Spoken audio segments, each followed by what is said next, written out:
German class. Nang matapos ang kanyang klase, si Sarah kasama ng iba pang mga estudyante ay sama-samang nagtungo sa venue ng event. Nag-post din siya sa Twitter na kilala na ngayon bilang ex para ipaalam sa kanyang mga followers na siya ay nasa Java Jazz Festival.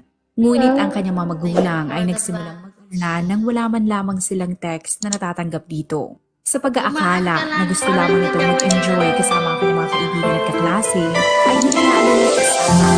Ngunit nang magising sila ng madaling araw noong March 4, ay doon na sila ng alarma. Dahil alas 5 na ng madaling araw, ay ni isang text ay wala silang natanggap mula sa kanilang umika-iha.